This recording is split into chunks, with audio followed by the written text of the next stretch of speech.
Hello दोस्तों, thank you all मेरे last video को पसंद करने के लिए और अप्रिशिएट करने के लिए।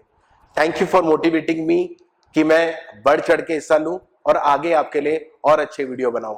इसी श्रृंखला में मैं पेश करने जा रहा हूं आज का हमारा दूसरा episode which is on process of event planning.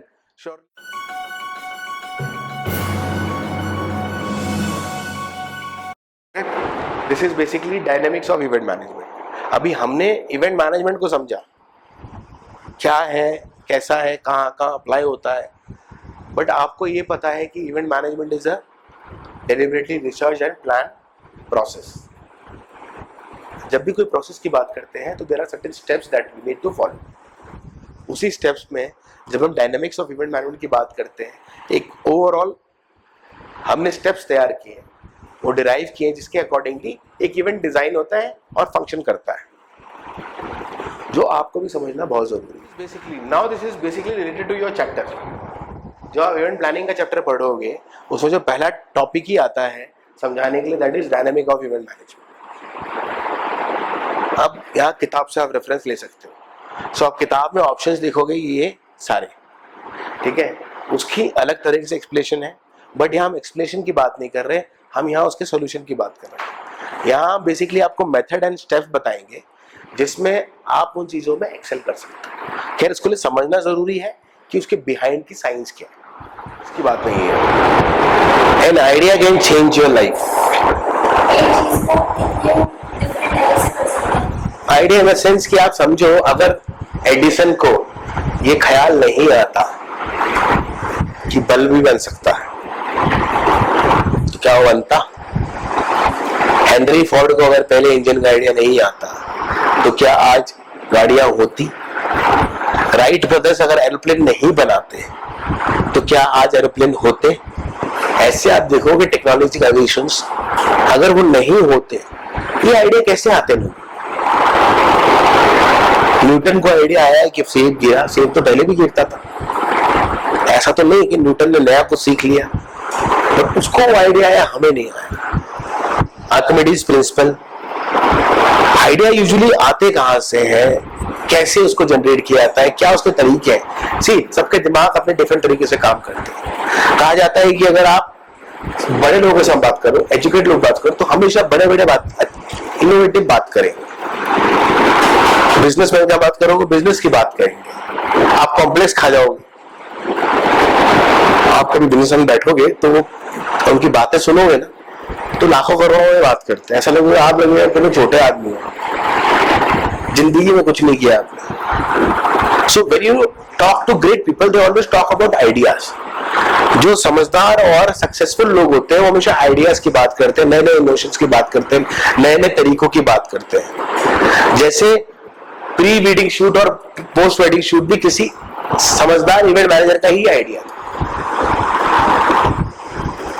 अभी भी जिसका डेकोरेशन किया है अंबानी की वेडिंग का, वो भी एक बहुत बड़ी इवेंट मैनेजमेंट फॉर्म है, जिसने सारा वो साकार किया है, एक्चुअल में जो चीजें बनाई है, प्रोडक्शन डिजाइन सब कुछ हुआ है उसमें। So you always have to have an idea. किसी ने तो उनको आइडिया दिया होगा, उनको पसंद आया होगा, फिर बनाया होगा, एग्जीक्यूट किया होगा। सिमिलरली ऐसा ही होता है। कहां से आइडिया आने के सिर्फ पर्टिकुलरली 3 स्टेप्स हैं जो बहुत ही कॉमन है। वो क्या है? पहला है रिसर्च, दूसरा है नेटवर्किंग, तीसरा है ब्रेक द रूटीन। रिसर्च क्यों जरूरी है आप समझ सकते हो। किसी भी चीज को कंक्लूड करने के लिए, किसी भी चीज को लाने के लिए यू हैव टू अंडरस्टैंड क्या उसका रिसर्च प्रोसेस है, किस तरह उसको अंडरवेंट किया जाता है। अब बेसिकली रिसर्च तो आपको पता ही क्या है। दूसरा है नेटवर्किंग। आप जितना नेटवर्क अपना स्ट्रांग रहोगे, जितना मार्केट में रहोगे, जितना पॉपुलर रहोगे, उतना लोग आपको जानेंगे। जैसे कि आप देखोगे NIM के जितने स्टूडेंट्स हैं, आने वाले टाइम में आप भी, they are very active in LinkedIn. हम सबको यही कहते हैं कि आप अपना प्रोफाइलिंग बनाना शुरू करो, मार्केट में दिखो। At least you should write, mention you have started training event management. Put post according to that. तभी तो आप मार्केट में जानोगे, सर्किट में जाओगे। इसलिए नेटवर्किंग बहुत इंपॉर्टेंट है। That's why we push you into events so that आप समझो कि कौन मार्केट में क्या चल रहा है, what are the awareness. जब तक आप सिस्टम में घुसोगे तब तक आप कुछ ही पता नहीं चलेगा। इसलिए आपका इवेंट्स में जाना बहुत जरूरी है। तीसरा है ब्रेक द रूटीन। आपने देखा होगा ये बहुत कॉमन प्रैक्टिस है, जो पेंटर, म्यूजिक राइटर शांति में जाके चले जाते हैं कहीं, है ना, और जाके लिखते हैं, पेंटिंग बनाते हैं। आप कोई भी पर्टिकुलर रूटीन जो आप फॉलो कर रहे हो उसको ब्रेक करोगे तो नेचुरली आप सोच सकते हो, थोड़ा सा आइडियाज क्रिएट कर सकते हो। अब रोज दिन भर के काम है, वही करना है, आदमी को ब्रेन भी ट्रेन हो जाता है, अरे यार यही तो करना है, रोज उठना है जाना है, उठना है जाना है। सो तीसरा एक मॉडल सुना है, break the routine. How do we select an idea? ऐसा नहीं कि मैंने चाहा कि आज मैं डॉग शो करूं और कल के दिन कर दूं, मेरे चाहने से नहीं होता। That idea has to be workable. वो डिपेंड करता है 3 चीजों में। पहली है नीड, दूसरी है पॉसिबिलिटी, तीसरी है प्रॉफिटेबिलिटी। मतलब कोई भी काम सबसे पहले ये समझना है उसकी जरूरत है कि नहीं, मार्केट में उसकी जरूरत है कि नहीं, ये समझना बहुत जरूरी है। दूसरी उसकी पॉसिबिलिटी है कि नहीं, क्या हम उस चीज को एग्जीक्यूट कर सकते हैं कि नहीं। पता चला हमने कमिट कर दिया और हम उसको कर ही नहीं पाए। आप समझ रहे हो, ऐसी कोई अनरियलिस्टिक डिमांड पूरी ना कर पाए और हम कमिट कर दें, इसकी पॉसिबिलिटी ना हो, तो वो बहुत गलत है। तीसरी इंपॉर्टेंट है प्रॉफिटेबिलिटी। जिस काम में हम, जिस चीज को हम ले रहे हैं, क्या उसमें कुछ प्रॉफिट की गुंजाइश है, क्या हम उसमें कुछ अर्न करेंगे।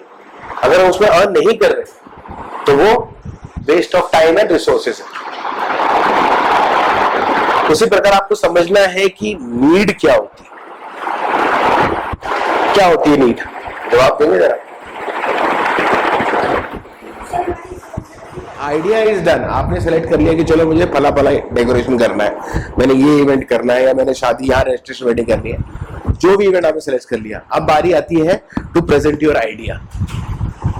जाहिर सी बात है, आप एक बात समझिए, जब हम इवेंट की बात करते हैं तो ये एक हवा में है सब चीजें। जब तक ये एग्जीक्यूट नहीं हो रहा तब तक फिजिकली तो है नहीं, सब हवा में है। हम सब बात कर रहे हैं, फिर भी हम आइडिया कैसे दूसरों को समझाएंगे। उसके कुछ तरीके होते हैं ना, जैसे मूवीज में अगर आप किसी हीरो हीरोइन को सुनाया तो स्क्रिप्ट पढ़ के सुनाई जाती है, व्हाट इज द स्क्रिप्ट, तभी तो वो साइन करता है, तभी तो एक्चुअलाइजेशन होती है कि हाँ मूवी कैसी होगी। The first step is script. Similarly हमारे पास भी कुछ टूल्स हैं जिससे हम अपने आइडिया को प्रेजेंट कर सकते हैं। One is via making presentation which is very important. As you can see, हम पढ़ाई कर रहे हैं, ये भी प्रेजेंटेशन का मीडियम है जिसके थ्रू आपको बताया जा रहा है। सो ये हमारे पास best and easily available source है। बाकी इंस्टाग्राम ये सब चीजें तो पार्ट एंड पार्सल है अलग दिख से। But when you are going to present something, पहली इंपॉर्टेंट चीज होती है आपका प्रेजेंटेशन। किस तरह का आपका एरिया है, किस तरह का डिजाइन है। मोस्ट प्रोबेबली आने वाले टाइम में we learn how to make presentation, that is one. दूसरा है आपका डिजाइन। आदमी क्या देखता है, रेफरेंस पिक्चर्स, डिजाइन, कि आप किस तरह का वर्चुअलाइजेशन देना चाहते हो। जितना क्लियर कट आइडिया आप यहाँ किसी इंसान को दोगे उतना अच्छा उसके प्रॉफिट माइंड में होगा। यूजुअली होता क्या है, जब कोई आपको बिजनेस के लिए बुलाता है या आपको ऑफर करता है कि आइए, तो क्या करता है, सबसे पहले वो आपको एक ब्रीफ देता है कि भैया हमारा काम ऐसा ऐसा है, ये फला फला दिन फंक्शन है, इतने लोगों का प्रोग्राम है, ये सब अरेंज करना है। आपने उसको सुना, आपने उसका एक आइडिया प्रेजेंटेशन तैयार किया कि चलिए आपका mister and miss wed is this and this, first day of schedule, second day of schedule, third day of schedule. आपने फिर डिजाइन्स बताए, मेहंदी का डिजाइन कैसा है। अब एक्चुअली जो बनने वाला वो दिखा नहीं सकते, तो क्या करते हो, रेफरेंस पिक्चर्स दिखाते हो कि ऐसा होगा, इस तरह का हम बनाएंगे, इस तरह का हम क्रिएट करेंगे, कुछ रेफरेंस पिक्चर दिखाते हो। That comes under part of your design. जब ये 2 चीज हो गई, तीसरी इंपॉर्टेंट चीज होती है वो है, अगर आप ये 3 चीज परफेक्टली कर देते हो वन हैंड में, अगर इस तीनों चीज के बारे में बड़े क्लियर हो, तो मुझे लगता है कि आपको किसी भी बिजनेस को या क्लोज करने में ज्यादा प्रॉब्लम नहीं आएगी। क्योंकि कल के दिन मानिए आपकी ये रिस्पॉन्सिबिलिटी भी होने वाली है कि आप गेस्ट से इंटरेक्ट करो। ऐसा कभी नहीं होगा कि सिर्फ आप बैठे हो काम ही कर रहे हो। आज नहीं होगा, आने वाले टाइम में कभी ऐसा मौका आएगा जब आपको ये मौका मिलेगा कि आप गैस से खुद ही इंटरेक्ट करो, खुद ही डील क्लोज करो, खुद ही सारी चीजें बनाओ और खुद ही कंफर्म रहो। उस सूरत में आपको ये 3 चीजें बहुत अच्छी तरह से हेल्प करती है। That is how we do presentation of idea. अब एक इंपॉर्टेंट पॉइंट है जो आपको समझना है, दैट इज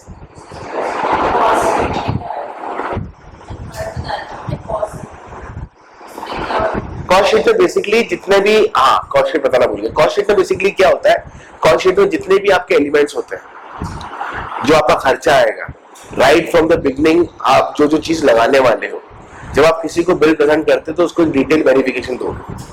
आप उसको ये बोलते हो कि चलो 5 लाख खर्चा आ रहा है, तुमसे पूछेगा किस बात की, give me a detail verification of the amount you are spending. क्योंकि जब आप बिल प्रेजेंट करोगे तो उसमें जीएसटी भी लगेगा, सीजीएसटी भी लगेगा, मैनेजमेंट चार्जेस भी लगेगा, उसमें there are plenty of fees that जो लगती है, जो आप अकाउंट सेशन में सीखोगे। कुछ फीसेस लगती हैं जो आपको अप्लाई करनी पड़ती है। अगर आप लीगली काम करते हो, जीएसटी नंबर भी है, जीएसटी नंबर भी लगता है ना, 18% जीएसटी है। सो वो जो कॉस्ट शीट बनती है लीगलाइज, उसे कहते हैं कॉस्ट शीट। ये मैं आपको बनाना सिखाऊंगा जब हम साइमल्टेनियसली करेंगे ना, प्रेजेंटेशन, डिजाइन और कॉस्ट शीट, ये तीनों चीज पे हमारी चर्चा होगी व्हेन वी आर थ्रू, आने वाले टाइम में। ओके, अब तीसरा पॉइंट आता है, चौथा पॉइंट है जो सबसे इंपॉर्टेंट है, वो है इससे आप क्या मतलब समझते हो।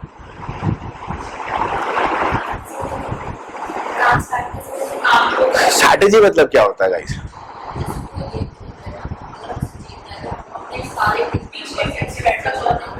रणनीति, बेसिकली हम किस तरह से अपनी मूवमेंट को प्लान करते हैं। ये एक बहुत ही इंपॉर्टेंट एलिमेंट है, क्योंकि जब आप मार्केट में जाओगे, जरूरी नहीं कि सिर्फ आप अकेले हो उस जगह पर खड़े,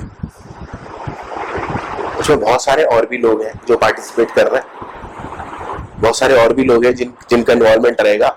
आप खुद ही इमेजिन करो, एक क्लास में आप 6-7 लोग, कल के दिन मार्केट में जाओगे, ऐसे कितने सारे और होंगे। Then that is a point, एक स्ट्रेटजी। उस टाइम पे आपको एक बेसिक प्रिंसिपल याद करना पड़ता है, वो है SWOT एनालिसिस, SWOT। इसका मतलब होता है strength, weakness, threats and opportunity. अगर मार्केट में कोई भी प्रोडक्ट लॉन्च हो रहा है, एनी डैम प्रोडक्ट, सपोज करो अगर मैगी अवेलेबल है, तो क्या मैगी का कोई सब प्रोडक्ट अवेलेबल नहीं है? पतंजलि मैगी है, यप्पी मैगी नूडल्स है ना, फला फला मैगी नूडल्स है। आप देखोगे वैरायटी ऑप्शन है, ऐसा नहीं कि सिर्फ मैगी है तो मैगी ही मोनोपोली में। अगर आप कोक देखते हो तो पेप्सी भी है, थम्स अप भी है, स्प्राइट भी है। आप देखोगे हर चीज का वेरिएशन है, बट हर चीज की एक स्ट्रेटेजी है। कलर काला होने के बावजूद भी वो हमेशा कोशिश करते हैं कि हमारा प्रोडक्ट दूसरे प्रोडक्ट से डिफरेंट दिखे। समझ रहे हो, नूडल बनता आटे से है, मगर वो पूरी कोशिश करते हैं कि हमारा प्रोडक्ट जो है उस प्रोडक्ट से अलग दिखाई दे। कैसे? जैसे टूथपेस्ट, क्या आपके टूथपेस्ट में नमक है? अब बेसिक कंपोजिशन यही कहता है कि sodium is essential criteria in every particular, but वो क्या कर रहे हैं, डिफरेंशिएट करने की कोशिश कर रहे हैं कि हमारे उसमें दंत क्रांति, हमारा आयुर्वेदिक है। क्या कर रहे हो आप? डिफरेंशिएट कर रहे हो। बेसिक फार्मूला तो वही है, पेस्ट लगा के ब्रश और जेल टाइप का जो भी आता है। सो आदमी क्या करता है ना, कभी मार्केट में ब्रीच करता है तो सबसे पहले देखता है कि उसके प्रोडक्ट की स्ट्रेंथ क्या है, उसकी ताकत क्या है। कल के दिन अगर आप जाते हो, सपोज करो you are good at communication, you are good at designing, you are good at execution, you are good at decor, ultimately you know कि what you are good at. आप कोशिश यही करोगे ना, उस चीज पे ज्यादा आप फोकस करो जिसपे आपका एक्सपर्टीज ज्यादा अच्छा है। तो naturally when you look at your strength, उससे आपको पता चलता है कि आप कहां मार्केट में ब्रीचिंग कर सकते हो, ऐसा क्या स्पेशल आप में है जो आपको अलग बनाता है। सिमिलरली देयर आर वीकनेस, अगर कोई प्रोडक्ट है तो उसकी वीकनेस भी होती है। अब ये जरूरी है अपने आप को जानने के लिए कि भैया हमारी स्ट्रेंथ्स क्या है, हमारी वीकनेस क्या है, उसे कहते हैं SWOT एनालिसिस। जैसे ही आप अपनी स्ट्रेंथ और वीकनेस का पता लगा लेते हो, तो आपको पता चलता है कि जो जो आपकी स्ट्रेंथ्स है वो आपके लिए एक अपॉर्चुनिटी क्रिएट हो सकती है। सपोज करो you are a good at making food, आप कल के दिन अगर खाना अच्छा बना लेते हो, that kind of strength can turn into opportunity for you. आजकल तो बहुत सारी चीजें हैं to create different kind of stuff. So you ultimately realise कि आपकी स्ट्रेंथ क्या होती है। सिमिलरली जब हम इसकी बात करते हैं तो मार्केट में जब आप जाते हो तो आप चीजों पर रिलाई करते हो। अगर आप एनालिस्ट करो, जिससे आप टॉप गेम में पहुंच जाओ, तो बहुत सारे वेडिंग आपने मॉनिटर करते हैं कि वो कितने का काम कर रहा है, ये कितने का काम कर रहा है। वो अपने वेंडर शेयर नहीं करते, समझ रहे हो, अपने वेंडर्स को शेयर नहीं करना चाहता, बाइंग नॉन कॉन्ट्रैक्ट करना चाहता है। जैसे हमारे यहाँ विस्लिंग टील्स है, डेस्टिनेशन नंबर 1 डेस्टिनेशन वेडिंग है। होपफुली अगले हफ्ते उसके बाद आपका सेशन रहेगा उनके साथ। ही मेक अ चॉइस, आप लोग को मौका दिया जाएगा, then you are entirely booked for their wedding. साल भर आप उनसे ट्रेन करोगे wedding. That is how it always happens. So कहने का मतलब है everybody looks for an opportunity कि कैसे काम होना है, कैसे अपने आप को बेस्ट करना है। That is how it is all been done. So ये सब इस पॉइंट ऑफ व्यू से इंपॉर्टेंट है कि अपने आप को कहां प्रोजेक्ट करना है। आपको पता है सामने वाले का बीडी कम कमजोर है। जैसे आप क्रिकेट में देखते हो ना, बैट्समैन कहां बॉल डालने के लिए उसको स्ट्रेटेजाइज करते हैं, भैया इसका लेफ्ट हैंड वीक है, हाई पिच नहीं खेल सकता, तो आप बॉल वहीं डालते हो। सिमिलरली स्ट्रेटेजी वर्क करती है अपने काम को बेटर बनाने की, कि क्या आप यूनिक करते हो, क्या नया मार्केट में लाते हो which is different from somebody else. What are your strength? Your vendors can be your strength. तुम्हारे काम करने वाली तुम्हारी टीम बहुत बड़ी तुम्हारी स्ट्रेंथ हो सकती है। सिमिलरली दूसरी वीकनेस, आप देखो कंपनी में लोग स्विच करते रहते हैं। सपोज करो एक कंपनी में काम कर रहा है, टाइम्स ऑफ इंडिया में काम कर रहा है तो दैनिक जागरण में चला गया। एक आईटी में काम कर रहा है तो दूसरी आईटी कंपनी में चला गया। ऐसा तो होता नहीं ना कि आईटी से कहीं और चला जाता है। स्विच क्या करते रहते हैं, भैया जो अच्छा एसेट है वो ले लेते हैं अपने पास, जो बुरा एसेट है, मतलब ऑब्वियसली आदमी ऐसे ही घूमते रहता है। सो when you know about your weakness, it is always you understand कि तुम्हें क्या कहां से हिट किया जा सकता है। Where are your weak points. Suppose करो तुम्हारी टीम के अंदर डिस्प्यूट है, आपस में इंटरेक्शन बराबर नहीं है, तो any third person can make advantage of that. कैसे? He can break out crucial details कि आप कौन से क्लाइंट को पिच कर रहे हो। इतना ही पता चल गया और आपकी कोटेशन भी पता चल गई, आइडिया भी पता चल गया, तो आपका नुकसान हो जाएगा। फाजी बना आप मेहनत करोगे, दूसरा आदमी उससे कम देके सही में चीज करवा लेगा। सो जब बिजनेस और कॉम्पिटिशन की बात करते हैं ना, तो छोटे छोटे बहुत डिफरेंस क्रिएट करती है। आदमी बहुत संभाल के अपने क्लाइंट्स के साथ डील करना चाहता है। Clients are like diamonds, it's literally like diamonds. आप जितना संजो के रखोगे उतना ज्यादा बढ़िया आप उसको चेरिश कर सकते हैं। दूसरी सबसे इंपॉर्टेंट चीज आती है जो बहुत ही महत्वपूर्ण है, that is financial planning. Guys, event का मतलब ये नहीं होता है कि सिर्फ आपको आता है करना, आपने कर लिया, काम हो गया, बात खत्म। No, most important thing is you have to know how to plan your finance. क्योंकि इवेंट में छोटी छोटी चीजें आपके खर्चे इतने मिसलेस बढ़ा देगी कि आपका प्रॉफिट मार्जिन कम हो जाएगा। आपको फाइनेंस को कंट्रोल करना आना चाहिए। यूजली क्या होता है, जब आप अमाउंट उठाते हो, एडवांस उठाते हो, जैसे मैंने आज से 3-4 साल पहले फर्स्ट जो शायद एंगेजमेंट प्रोग्राम किया था, दैट वर्थ 5 lakhs वाला टोटल कॉस्ट।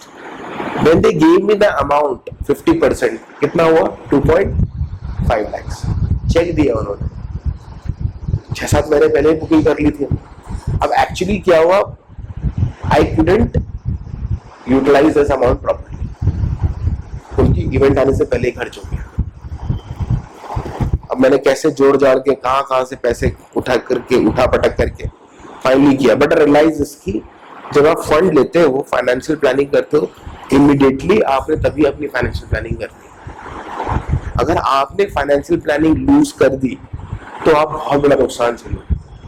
आप समझ नहीं सकते, अगर आप 4 भी बैठे डिस्कशन कर रहे हो, पंखा चल रहा है, लाइट चल रही है, इंटरनेट चल रहा है, चाय पी रहे हो, खाना खा रहे हो, all costs.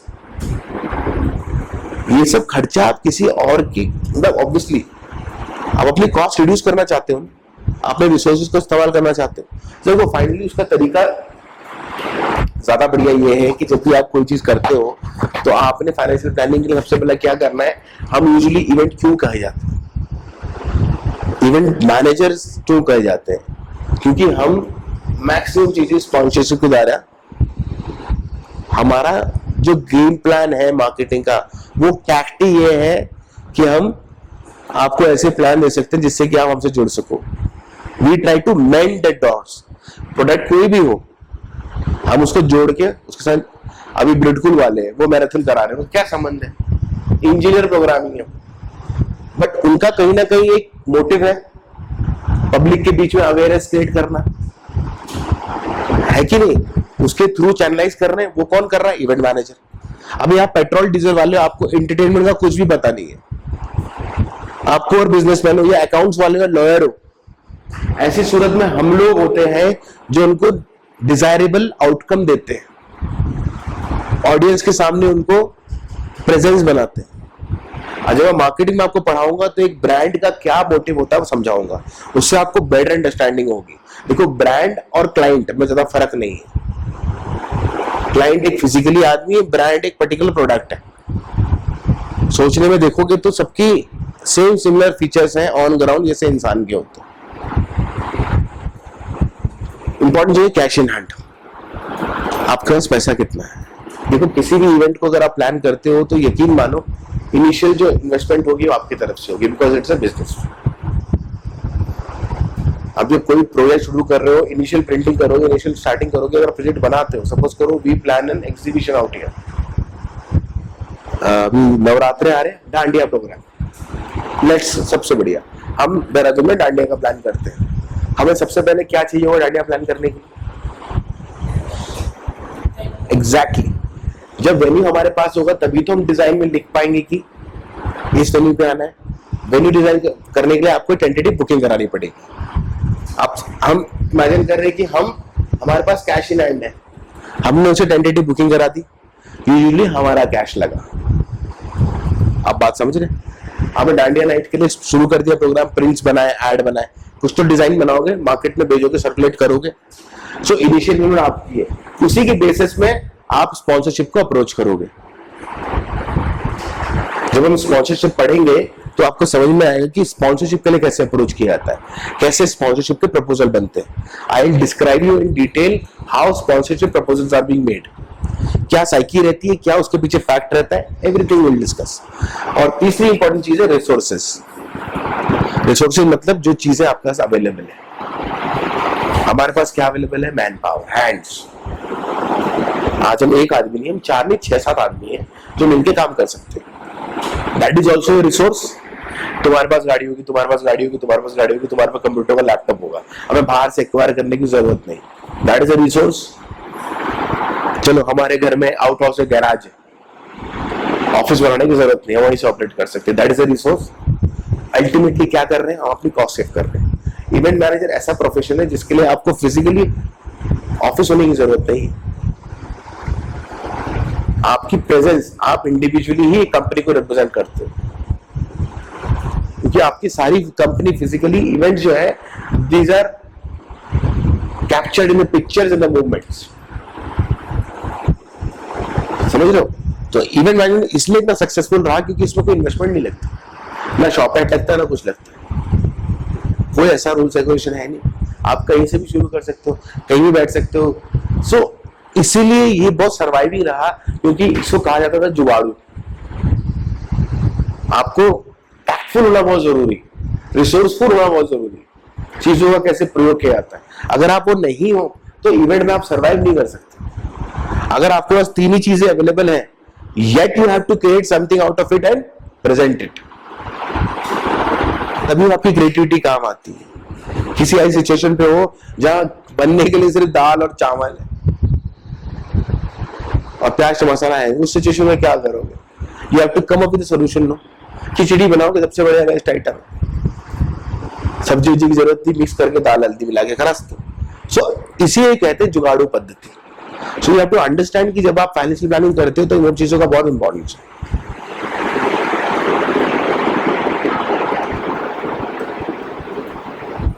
So then you provide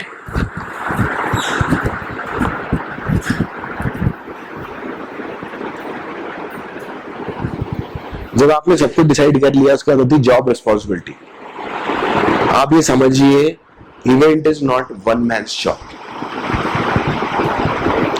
आप इतने सक्षम नहीं हो कि आप इतने सारे काम एक साथ कर लो। कभी कोई मटेरियल प्रोक्योर करना हो, कहीं प्रिंटर से कुछ लाना हो, ठीक है, किसी को इनवाइट भेजना हो, किसी किसी के साथ मीटिंग हो, वेन्यू के साथ मीटिंग हो, आप एक पॉइंट पे हर जगह नहीं रह सकते। इसीलिए जो आप देखते हो ना, आप इवेंट्स पे कैसे जाते हो, मैक्सिमम इवेंट मैनेजर अगर 6-7 बच्चों को हायर कर लेगा एक दिन भी, मैंने उसका तो बेड़ा गर्क हो गया, इतने सैलरी कहां से देगा। आप लोग उसके टेम्परेरी स्टाफ हो जो उसकी मदद करते हो उस रिसोर्सफुल टाइम पे, that's why it is always mandatory. आप लोग समझ रहे हो? सो टीम होनी बहुत जरूरी है, उसी के according you have to delegate the responsibility. Responsibility देना बहुत जरूरी है, क्योंकि अगर आप ये सोचोगे कि हर काम मैं ही करूं तो पॉसिबिलिटी नहीं है, you might fail in everything. ऐसा बहुत बार होता है फिजिकली। सो आपने डेलीगेट बहुत करना और सुपरवाइज करना बहुत जरूरी है। बिजनेस चलाने के लिए सुपरवाइज करना जरूरी है। खैर मैं आपको समझा देता हूं इवेंट मैनेजमेंट के डिफरेंट जॉब रिस्पॉन्सिबिलिटी क्या होती है, कौन कौन से डिफरेंट डिपार्टमेंट्स हैं, जिसे क्या कहा जाता है। ठीक है, सबसे पहला है बिजनेस डेवलपमेंट डिपार्टमेंट। यहां हम कंपनी स्ट्रक्चर की बात कर रहे हैं, सिंगल इंडिविजुअल की बात नहीं कर रहे। सिंगल में सारी चीजें खुद ही करता है। बिजनेस डेवलपमेंट का मतलब होता है क्लाइंट से मीटिंग करना, ब्रीफ्स लेना, ठीक है, उसके लिए प्रेजेंटेशंस वगैरह, कॉस्ट शीट वगैरह तैयार करना, देन नेगोशिएट करना और क्लोजर करना। Most crucial thing, negotiation and closure.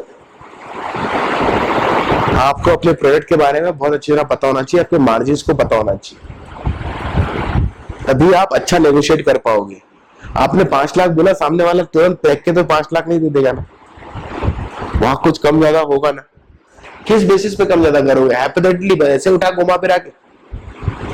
तो इसलिए आपको डिटेल में जाना बहुत जरूरी है, आपको पर्टिकुलरली हर डिटेल में उस चीज को समझना बहुत जरूरी है कि भैया मेरा फूल लग रहा है तो कितना अमाउंट का लगेगा, अगर मैं कौन से सीजनल फूल लगाऊंगा जिससे मेरा पैसा बचेगा।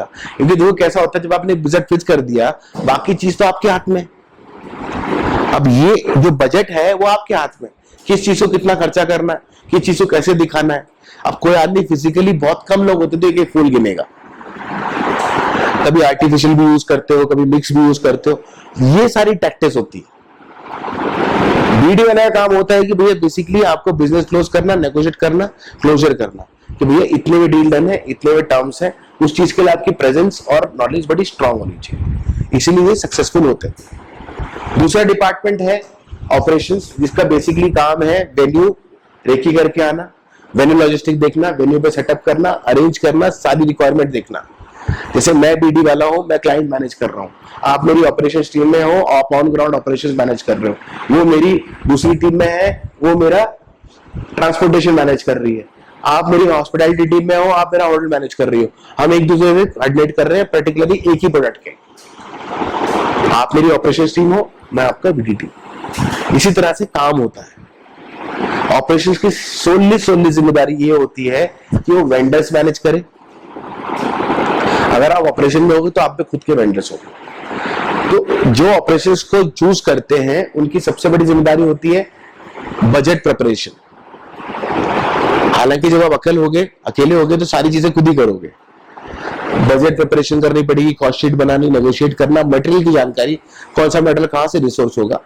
क्योंकि आप समझ नहीं सकते, जब आप किसी इवेंट को करने जाओगे ना, तो एक एक चीज कम से कम कील से लेकर सुई तक आपको तकलीफ दे सकती है अगर आपने उसको अपनी लिस्ट पे ना लिखा। कोई भी बड़ी कंपनी जब प्लान करती है, देखोगे they have very detail planning. उनकी चेकलिस्ट होती है, बड़ा सिस्टमेटिक काम करती है, हर चीज टिक मार्क होती है, every equipment is there with them, then only they go on field. क्या पता कौन सी इमरजेंसी कहां पड़ जाए, आपको कौन सी चीजों की जरूरत पड़ जाए। सिंपल एक टेप और कटिंग ब्लेड भी बहुत तकलीफ दे देती है, क्योंकि जब मौके पे चाहिए होती तो मिलती नहीं है। आप समझ रहे हो? सो इसीलिए इसका बहुत जरूरी है। एग्जीक्यूशन वालों की जिम्मेदारी यही होती है कि जो मौके पे चीजें, ऑन ग्राउंड जो प्रॉब्लम्स है, मुसीबतें हैं, उसका वही सोल्यूशन निकले। सपोज करो डीजल खत्म हो गया, या आपके वेटर्स आने वाले थे वो कहीं रास्ते में फंस गए, कुछ भी हो गया, in that these are all fire fighting scenarios. जो एक्चुअल सिनेरियोज कैसे होंगे तुम्हें नहीं पता। At that point of time you always have to have a backup. आपने सोच के चलना पड़ता है कि बैकअप कैसे काम करेगा, अगर इन केस में नहीं हुआ तो फिर क्या किया जाएगा। ऑपरेशन वालों की जिम्मेदारी आप समझ गए। बेसिकली ये जो डिपार्टमेंट है, public relation PR department is basically entirely different. जो अलग ही सब्जेक्ट है, will come into some other time. Accounts, you know how important is financial planning. ये सब चीजों के बाद जब डिपार्टमेंट, अब आप कोई प्रोडक्ट लॉन्च कर रहे हो या मार्केटिंग कर रहे हो अपने प्रोडक्ट की, तो बहुत इंपॉर्टेंट चीज है मार्केटिंग मिक्स. आपने कभी मार्केटिंग मिक्स के बारे में सुना? कभी नहीं सुना? ठीक है. मार्केटिंग के बारे में सुना? एड्स वगैरह देखते होगे आप समझते होगे सब मार्केटिंग है. मार्केटिंग बेसिकली 4 चीजों के आधार बिंदु होती है, 7 भी है. Product, price, people and promotion. ये जो प्रमोशन वाला मैटर है ये आता है इवेंट्स के अंदर. कि कोई प्रोडक्ट है, उसकी प्राइस हम तय नहीं करते, कंपनी तय करती. कहाँ बिकना है वो भी कंपनी तय करती. कैसे जाना है वो हम तय करते. किसको कहाँ किस पॉइंट में टाइटल करना है. That is how we do it. जब हम मार्केटिंग इसको समझेंगे तो हम डिटेल में प्रोडक्ट प्लान ये सारी चीजें समझेंगे.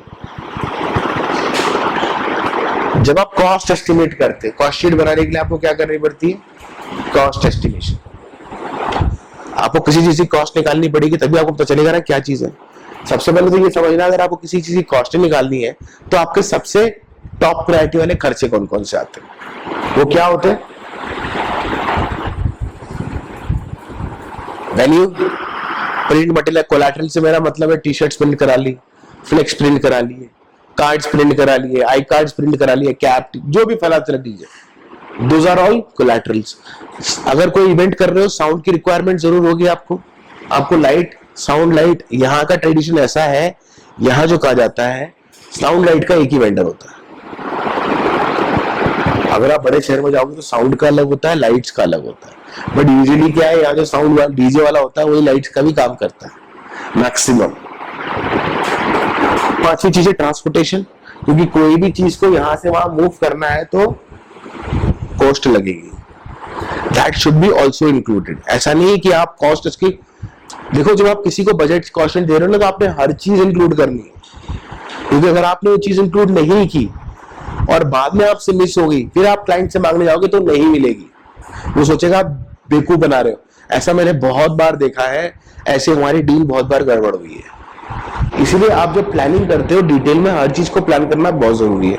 इसलिए इवेंट कहा जाता है टीडीएस टास्क. ये तंबू बंबू वाला काम नहीं कि मेरे पास जो चीज अवेलेबल लाके खड़ी कर दी, शाम तक भागते रहोगे. वो चालू काम होते हैं. व्हेन यू नीड सोफिस्टिकेशन, जैसा कि हमने कहा कि स्पेंडिंग पावर बढ़ रही है, लोगों को कंफर्ट चाहिए, बढ़िया चाहिए, तो भैया ठोक बजा के लेंगे भी. फूडिंग, लॉजिंग, मैन पावर, ये आपकी कुछ इंपॉर्टेंट कॉस्ट है. मैन पावर के अंदर आपकी सेलिब्रिटी, एंटरटेनमेंट, डीजे, होस्टेसेस, जितने भी आपके फला डेकोरेटर है या क्राफ्ट है, मेहंदी वाले, वो सब आ जाते हैं. लॉजिंग, बोर्डिंग, जितनी भी आपके स्टाफ का है या क्लाइंट्स का है उसमें सारी चीजें आती है. अगर आप कहीं आउटडोर में जा रहे हो तो आपने बहुत जरूरी है कि अपनी टीम का भी ख्याल रखना.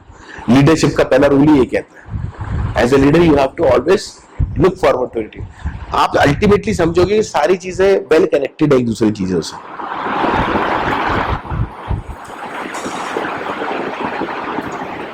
इंपॉर्टेंट इज बजट एंड, क्योंकि जब फिक्स बजट है, अगर आपकी 6-7 महीने बाद कोई प्रोग्राम वेडिंग है एडवांस में, आपने उसको आज के रेट में बुक किया, कल के दिन अगर फ्लक्चुएशन हो गया, पेट्रोल के प्राइस बढ़ गए, जैसे कोरोना के टाइम पे तेल के बहुत प्राइस बढ़ गए थे, अगर आप आज जो चीज 1 लाख की ले रहे हो कल उसकी डबल रेट हो गई, उस केस में आप कैसे अपने आप को मैनेज करोगे? उस फ्लक्चुएशन समझने के लिए बजटरी कंट्रोल बहुत जरूरी है. जब हम बात करते हैं ना तो हम फिक्स बजट्स की बात करते हैं कि हमें कितना खर्चा करना है. जब आप किसी वेडिंग को लेते हो तो आपके दिमाग में ऑलरेडी पता होना चाहिए कि हमारे को अगर फ्लावर्स लगाने हैं तो इस तक हमारी रेंज होनी चाहिए, साउंड लाइट लगाना है तो इस तक हमारी रेंज होनी चाहिए, इसके आगे नहीं. आपके वेंडर से नेगोशिएशन वैसे ही होती है कि रेट में कोई फर्क भी पड़ जाए, हमारी की रिक्वायरमेंट है. जब आप किसी वेंडर से डील करते हो ना, तो जब आप वेंडर प्रोसेस में जाते हो, आगे समझाऊंगा वेंडर मैनेजमेंट क्या होता है, उसमें जब जाते हो तो आपको समझ में आता है कि किस तरह से आप वेंडर के साथ डील करते हो. ये एक रोलिंग प्रोसेस है, ये आगे समझेंगे, अभी फिलहाल बेसिक ही समझते हैं. दूसरा है ऑर्गेनाइज. एक पैसा कंट्रोल करने से थोड़ी सी ऑर्गेनाइज। सपोज करो आपका काम 4 अलग लोकेशंस पे, आप यहाँ आते हो, फिर एक में जाते हो, फिर यहाँ आते हो, दूसरे में जाते हो, फिर जाते हो, दूसरे में जाते हो, फिर जाते हो, दूसरे में जाते हो, पैसा बर्बाद, रिसोर्स बर्बाद। आप एक पॉइंट कनेक्ट करते हो, एक से एक से कनेक्ट करके यहाँ आते हो। अल्टीमेटली आपने क्या किया? पैसा बचाया। So you always have to organise yourself. ये बहुत जरूरी है। अगर ऑर्गेनाइजिंग प्रॉपर होगी तो आपकी कॉस्ट कटिंग और कॉस्ट बहुत बचेगी। आप पैसा देखो, पैसा कमाने का सिर्फ 2 ही तरीका, या तो पैसा कमाओ या सेव करो, और कोई तरीका तो है नहीं। आइदर यू अर्न मोर और स्पेंड लेस। तो जितना आप ऑर्गेनाइज रहोगे, सिस्टमैटिक रहोगे कि भैया मुझे कहां से जाना है। अभी आप सपोज करो ट्रिप भी प्लान करते हो, आप कई जगह जाते हो, तो आप क्या क्या चीजें सोचते हो, क्या क्या चीज ध्यान में रखते हो, किस तरह से अपनी प्लानिंग करते हो। 3 दिन के लिए रहना है तो क्या आपका पैकिंग मटेरियल होना चाहिए। अगर बस में जा रहे हो तो बस का कितना फेयर होगा, और खाने पीने का कितना फेयर होगा, ऑटो नहीं मिले और मुझे कहीं इमरजेंसी हो और मुझे टिकट ना मिले, पॉसिबिलिटी तो कुछ भी है ना। So it is always better you organise yourself. सबसे बढ़िया तरीका है कि जब आप चलते हो किसी भी चीज को, आपने समझ लेना है कि भैया कैसे मैक्सिमम इस चीज को स्मार्ट तरीके से, एफिशिएंट वे से कर सको। सिर्फ लोगों ने कह दिया करके नहीं, भगवान ने हमको दिमाग इसलिए दिया है ताकि हम उसको अप्लाई कर सकें। काम तो होना ही है, ऑब्जेक्टिव काम होना है, मगर वो कैसे होना है that you have to decide. That is for you are there. Then there is reuse. Reuse is basically using your own resources. एक चीज को बार बार इस्तेमाल करना। जैसे हम कॉम्बिनेशन की ड्रेस बनाते हैं ना, अलग कॉम्बिनेशन बनाते हैं, रीयूज करते हैं चीजों को। कभी जीन्स को फटी जीन्स फट जाती है तो उसको भी पैच मार के पहनते हैं। These are certain things that you use. ये किसी ने कहा होता है, जब सेट्स वगैरह आप प्रॉप्स वगैरह बनाते हो ना, तो आप चीज़ों को रीयूज करते हैं। पेंट करके उसको अलग थीम दे दी, हर बार तो चीज़ें नहीं बनाओगे ना। So you usually reuse the prop with different designs and aspects. Important and most part is execution. जब आपका इवेंट एक्चुअली आ जाता है, ये इवेंट एग्जीक्यूशन से पहले का जो टाइम है, it is all preparation period. ये बहुत टेंस माहौल रहता है। अगर आप कोई काम ले रहे हो, कर रहे हो ना, तो यूजुअली बहुत टेंस माहौल रहता है। It's always on the things, आपको धक धक धक धक बीट बजती रहती है कुछ ना कुछ। हमें अपना एग्जीक्यूशन स्मूथ करना है तो हमें कुछ बातें बहुत ध्यान से रखनी पड़ेगी। पहले तो फॉलो द टाइम लाइन्स। चीज़ें टाइम से होनी चाहिए। Everything is very important. किसी को भी बफर टाइम दे के रखो एडवांस में। मैंने मेरे इवेंट एक्सपीरियंस में यही देखा है कि आप एटलीस्ट वेंडर्स को बफर टाइम दे के ही रखो। अगर उसको 4 बजे सेटअप कंप्लीट करना है तो उसको बोल दो कि भैया तेरे को सुबह 8 बजे पहुंचना है। लिटरली वो अगर वहां वेन्यू में बैठ के आपको चिल्ला रहा है, गाली दे रहा है कि सर जल्दी बुला लिया, चलेगा, रादर देन कि आप वहां। क्योंकि देखो ये सिचुएशन बड़ी ऑड हो जाती है। कभी कभी क्या होता है ना, क्लाइंट टाइम से पहले आ जाता है, देखता कुछ नहीं है तो तुम्हें पता हो जाएगा, वेंडर कर देगा, मगर वो अननेसेसरी का प्रेशर बनाने लगता है। फिर आप फोन करके पूछते रहते कहाँ पहुंचा। ये बहुत होता है। मतलब आप यकीन नहीं करोगे, जब मैं प्रोफेशनली था इन चीजों में, इन चीजों से इतना पेन होता था ना, पूछो मत। ट्रैफिक जाम, आदमी आ रहा है तो आ ही रहा है, अबे कहाँ से आ रहा है, कब आ रहा है। और जब ऐसी सिचुएशन हो तो आपको बहुत जरूरत हो, वो एक एक मोमेंट भी ना ऐसा लगता है घंटे के बराबर है। वेंडर के साथ तो हमेशा होता है, हाँ सर पहुंच रहे, आधे घंटे जाम में फंस गए, इधर फंस गए, और क्लाइंट पीछे से। ये बड़ा ही ट्रिकी सिचुएशन है।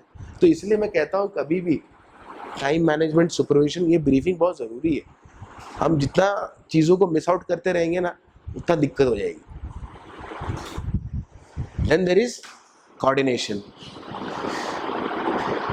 Coordination is the most important. वो फाइल थी ना, हमने बनाई थी एक सैंपल फाइल काम वाली, जो मैं करता था, रजित वो फाइल ले आना ना, जिसमें हमारा वर्क फाइल था।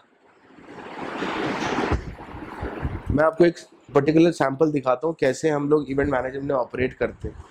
यूजुअली ये रफ पैच ऑफ वर्क है जो मैंने रखा है अपने पास, बट उससे क्या होता है ना कि बेटरमेंट होती है। आपको समझ में आएगा कितनी डिटेलिंग होती है एग्जीक्यूशन में। Time, supervise, coordinate, plan B. ये काम नहीं आया तो फिर क्या, what is the next option, कैसे उसको किया जाए। एक इवेंट मैनेजर को जब एग्जीक्यूट करना होता है ना, तो ना वो सुपरविजन छोड़ सकता है, कभी भी ये नहीं सोच सकता किसी और के भरोसे पे काम होगा। आपने जिस दिन सोचना छोड़ दिया ना, उस दिन दिक्कत हो जाएगी आपको, आपका मार्केट में बहुत बुरी तरह नाम खराब हो जाएगा और आप अच्छा काम नहीं कर पाओगे। You are always on toes. Coordination is very important among the people, with the people, बहुत ज़रूरी है। इसलिए हम स्मूथ कोऑर्डिनेशन के लिए वॉकी टॉकीज वगैरह यूज़ करते हैं। आजकल तो मोबाइल व्हाट्सएप बहुत कॉमन हो गया है। यूजुअली जो कम्युनिकेशन प्रॉपर रहे, इसके लिए तुरंत हो किसी हैंड्रिज के साथ, तभी वो कॉम्स को यूज़ किया जाता है, सो दैट कि लाइव टाइम पे आपको सब चीज़ें पहुंच सके। प्लान बी इज अगेन, कोई भी इवेंट मैनेजर हमेशा प्लान बी पे काम करता ही करता है, because that is the most important thing. आप नहीं जानते, जैसे आज हम बाहर प्रोग्राम कर रहे हैं, बारिश आ गई, क्या करेंगे? क्या करेंगे? सीजन बर्बाद हो जाएगा सब चीज में। भले पैसा कटे कुछ हो, मगर जो चीजें लगी बर्बाद यूज ना, वो सबसे ज्यादा तकलीफ देती है। पैसा बर्बाद, सब चीज बर्बाद, एफर्ट बर्बाद, सारी चीजें बर्बाद। Situation can be worst any time point of time. So you shows वगैरह में, बड़े बड़े शोज वगैरह में ऐसे फॉल आउट हो जाते हैं, आप समझ नहीं पाते क्या होगा। So you always have to work on plan B. तीसरी जो लास्ट सबसे इम्पोर्टेंट चीज है जो हम करते हैं यूजुअली, जो हमें प्रोफेशनल चीज से अलग करती है, that is post event analysis. Event खत्म हो गया, आप तुम्हारे घर, हम हमारे घर, ऐसा नहीं होता। You have to maintain a proper contact and feedback with the client. बहुत जरूरी है उसको मेंटेन करना। जैसे यूजुअली प्रेस रिलीज कोई देना, क्लाइंट सर्विसिंग एक टर्म आपने सुना होगा कि भैया क्लाइंट को पूछते रहना, क्लाइंट को पुश करते रहना कैसा रहा, ताकि आप, आजकल तो लोग फीडबैक्स भी लेते हैं, सर काइंडली रिव्यू कीजिए हमको कैसा रहा हमारा। सो ना, ये सब प्रोसेसेस क्या करते हैं आपके साथ, पोस्ट इवेंट सारे प्रोसेसेस काम आते हैं। इससे आपका बिजनेस ग्रोथ होता है, आपका ब्रांड स्टैब्लिश होता है, ठीक है, मार्केट में आपका नेटवर्क अच्छा बनता है। एक क्लाइंट को आपने खुश रखा, सेटिस्फाई, बोलेगा यार उस बंदे से काम करो, that's damn is damn cheap good, क्योंकि आपने उसके साथ अच्छी तरह से नेटवर्क बना के रखा है। We have all the accesses, groups है, सब कुछ है, ठीक है। और तीसरा है सेल्फ एनालिसिस, जिसे कहते हैं PDCA। ये जो एक्ट है, ये किसी भी इवेंट के बाद लागू होता है, इसे कहते हैं PDCA। This is basically plan, do, check and act. जब आप कोई इवेंट कर लेते हो, आप जैसा सोचते हो वो वैसा हुआ कि नहीं हुआ, नहीं हुआ तो क्यों नहीं हुआ, नहीं हुआ तो क्यों नहीं हुआ, क्या करेंगे जिससे कि वो वैसा हो। ये बहुत ही टेक्निकल प्रोसेस है, बहुत ही लेंथी प्रोसेस है। अक्सर कॉर्पोरेट्स वगैरह इसको फॉलो करते हैं, ठीक है। मैंने बहुत कम जगह देखा है, स्मॉल स्केल में तो कोई करता ही नहीं, उसको घंटा फर्क पड़ता है क्या होता है PDC। मगर आप जैसे जैसे ऊपर टाइम में जाओगे, जहाँ कंपनीज होती हैं, सिस्टम्स होते हैं, वो लोग बहुत एनालिसिस करते हैं। एक्चुअली में हम रियलाइज करते हैं कि हमने क्या गलत किया, क्या सही किया। अगर हमने कुछ गलत किया है तो हम उसको कैसे सही कर सकते हैं। ये मेरा पर्सनल एक्सपीरियंस है। अगर आप प्लान करते हो, चीज़ें करते हो, बार बार रिव्यू करते हो, तो बहुत बढ़िया चांसेस रहते हैं कि लॉन्ग रन में आपसे वो गड़बड़ नहीं होंगी। मैं आपको एक सिंपल सा वो वर्कशीट दिखाने वाला हूँ, जिस तरह से हम लोग काम किया करते थे, किस तरह से हम लोग ऑर्गेनाइज चीज़ें करते हैं, आपको वो समझाने की। Thanks for watching it guys. I hope आपको हमारा कंटेंट पसंद आया हो। अगर आपको हमारा कंटेंट पसंद आया तो इसे लाइक और सब्सक्राइब करना ना भूलें और बेल आइकन दबाना ना भूलें। और अच्छे कंटेंट के साथ सामने फिर हाजिर होऊंगा, तब तक के लिए सी यू।